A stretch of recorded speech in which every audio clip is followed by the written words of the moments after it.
Hey there, just to let you know I have some Euro Truck Simulator 2 videos coming with the Peterbilt truck mods.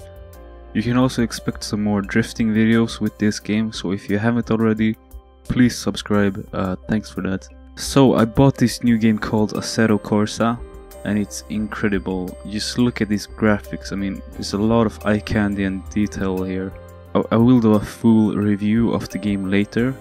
But for now I just gotta say how amazing this game is and feels. It truly is worth the money.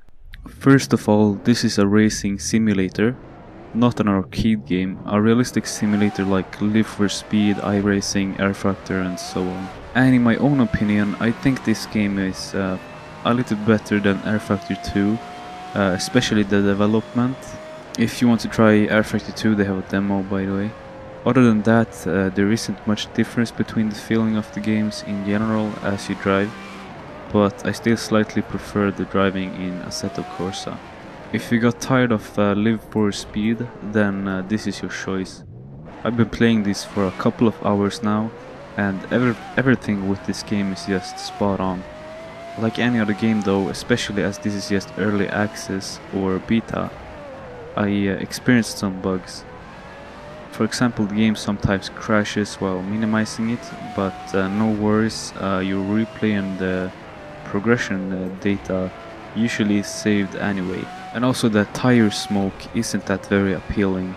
Despite that it looks ugly, it makes the game lag and drop by around 30 FPS if you do a burnout and all the smoke particles comes in the way. The last thing I don't really like is the drifting force feedback. It lacks that agility and speed that Live for Speed force feedback provide while drifting. You will notice it in my drift videos later. All other FFB effects while racing is intense and on the spot. I've never seen so many force feedback options in a game, so the customization is pretty good. But seriously, that's about the only downsides with this game. Everything else is just incredible. And I'm sure they will fix it till the final release, as it seems that developer team are very busy and working around the clock. The tire in the game also lack those 3D effects which you will find in Live for Speed, but that's more of an upside to be honest, because honestly how many times do you drive around looking at your tires? And this probably makes adding tires to new car mods more easily and less time consuming also. I have never had this much fun with a racing game. I mean, I've tried almost every simulator out there except iRacing because of its ridiculously high price. This one at the moment is very cheap, and yes, you do get the full final game when it launches if you buy early access. Also a multiplayer mode without any specific maximum players, which I think seems awesome.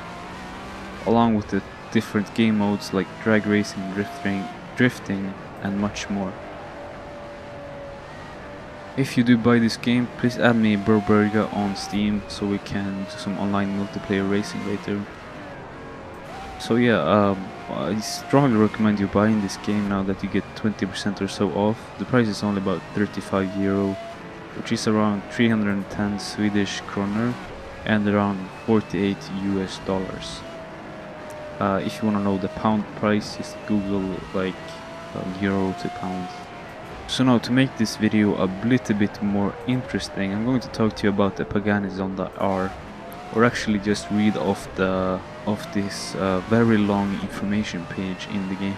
When it comes to the creation of the most extreme versions, Zonda R is clear indication that the Modernist atelier, on a par with the greatest fashion designer, is capable of strengthening its uniqueness without sacrificing driver comfort. The central frame in carbon titanium, more rigid and lighter than ever. It encases a Mercedes-Benz AMG V12 high-performance racing engine as if it were a precious gem. This four-wheel prodigy is able to deliver 750 horsepower and produce 710 Nm of torque. This engine is bolted directly to the central frame. A direct throttle actuation via mechanical cable ensures immediate throttle response, thus achieving improved propulsor performance in terms of reactivity. It just takes 20 milliseconds to perform a gear shift, thanks to a transversal sequential gearbox in magnesium, enhanced by the extract transmission technology, Automac engineering automation, and the shift paddles located behind the steering wheel. A power to weight ratio of 700 HP per ton, combined with the Pirelli tires, can catapult the driver from 0 to 100 km an hour in less than 2.7 seconds, while the Brembo carbon ceramic brakes ensure the car comes to a standstill even quicker.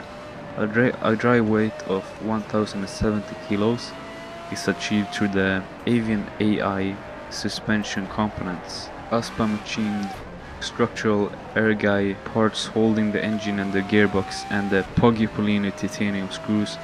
Moreover, aerodynamic setups allow for a high downforce setting of up to 1500 kilos and 350 km an hour top speed setting.